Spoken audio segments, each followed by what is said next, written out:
Hey there, I'm Kevin Downey from Kevin M. Downey. Thanks so much for taking the time. Really appreciate it. In this video, I want to talk about why industry experience, especially deep industry sales experience in an industry, can actually be a negative when you're hiring for sales. It seems counterintuitive, but we've seen it a lot over the years, and I want, especially since COVID, and I want to show you why today in this video. So if you are not familiar with us, we got all kinds of content out there on our rate card and pricing and all that stuff, but our website is kevinmdowney.com. I'm showing on our screen. This is where you can get information about our service offerings, what we do for clients, how we help them, what's all included in our recruitment programs. YouTube channel, Aptive Index. If you haven't taken it, take it. It is blow you away. We use that to assess sales candidates. I'm going to talk about that today in this video, and then you can schedule a call right up here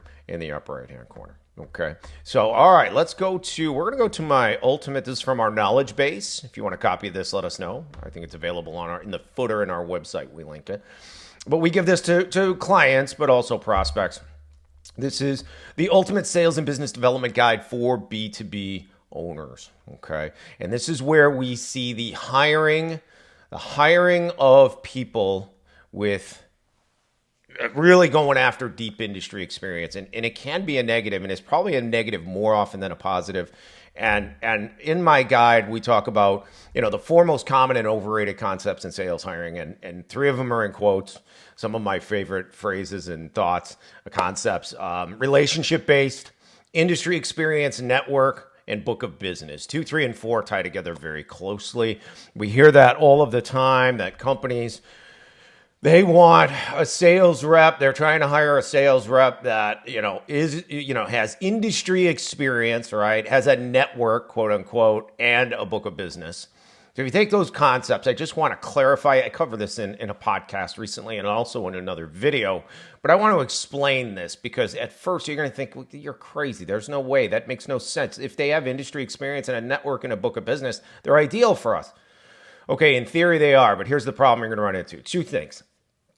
If a sales professional is truly entrenched in an industry where they have a true network and book of business, okay, and they're a polished sales rep that's been successful, number one, not many of those people are out looking for jobs, number one. And number two, if they do need to leave the company or they are at company A, they're going to go, they can make a phone call to companies B and C, and one of them's going to hire, right? And it's going to be two of the bigger players in the space. And they are probably going to, again, depending on where the rep is in company A, if they're actually leaving and they really want to leave, B and or C may not have to offer a higher base.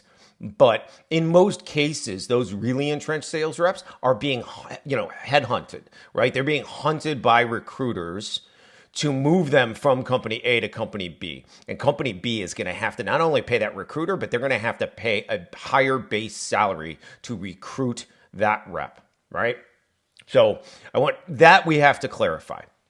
So everybody else other than those, so if you're willing to go take somebody that's experienced in a company and probably currently employed and pay them more than they're making now, okay, yeah, you can go get somebody with industry experience and a true network and book of business. Otherwise, it really doesn't exist. Certainly people have their contacts, right? And they've worked in an industry and maybe they've moved around to different jobs, right? But those that are actively looking for jobs, okay, they don't really have a true network and book of business, right? Because when they leave the company, that book of business effectively disappears. Again, unless they're like an independent sales representative, which there are hardly any of. Certain industries still have them, but for the most part, that's a dying thing. So you reach out to someone, you're going to actually pursue people. And let's assume, again, you're not going after somebody that's employed to take them from company A to your company and you're willing to pay them more money. Let's assume that's not the case because it's generally not when we talk to companies. How much of a network do they really have? Like I've seen it over and over again that they've got some experience in an industry. They have their contacts, maybe 50, 25, 50, 75 contacts. They reach out to all of those contacts when they take on a new job. That's their network. Right? They use LinkedIn and or email, and maybe they make a few phone calls. And they maybe land 2, 3, 4 customers, maybe. Sometimes a little bit more than that. They get the low-hanging fruit, and then everything shuts down. Why? So this is the important part and why industry experience is overrated. So industry experience in that sense makes the rep feel as though they don't need to prospect anymore. They don't need to be proactively cold calling or doing the work to go find new customers because they've already worked in the industry and they've quote unquote in their head paid their dues.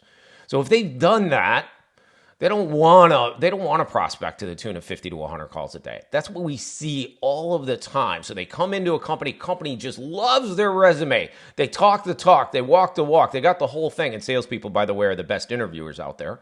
In most cases, both farmers and hunters. They're for different reasons, right? But at the end of the day, they don't feel like they need to prospect anymore. They paid their dues, right? They've got their little network on LinkedIn and they can reach out to them and they get a few customers. And then everything stops, right? They don't cold call, right? So that is how it can work as a negative. So now you're going to pay this exorbitant salary in all likelihood because they have the sexy resume and the industry experience. They convince you that they have a network. You're going to pay them that base salary. And how many times have we seen those reps not do anything or do very little, right? They get a few customers right away because they're exhausting that little network they have, and it's usually not very substantial. And then all of a sudden, it all shuts down. They don't have any system or process for developing new customers, right? And a lot of times they have the experience and sometimes, just again, they feel like they've paid their dues. They don't need to cold call anymore. It doesn't work that way. You have to have a system for prospecting and going out and finding new customers, right? You have to. And it's an important part in any B2B sales, unless you are driving your reps all inbound leads and appointments, which we don't see that very often in B2B. Sometimes, but not very often. We should see more of it for sure. And I explain that in other videos, but they don't want to prospect. So now again, they go out and get a few customers and then the needle stops moving. And you're paying them a substantial base salary based on resume and quote unquote, apparent network, right? And industry experience. And it's usually short-lived performance, if any, and you pay these exorbitant salaries. You give them 6 to 12 months.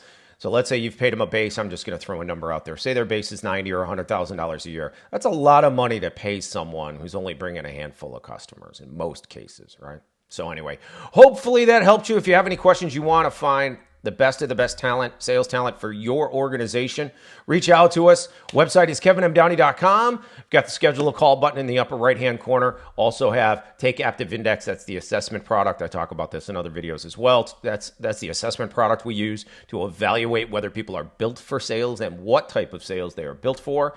And then, of course, we've got information on our programs and all kinds of other stuff, testimonials. Okay, so thanks for being here. Best of luck in business in 26, and we'll talk to you soon. Thanks.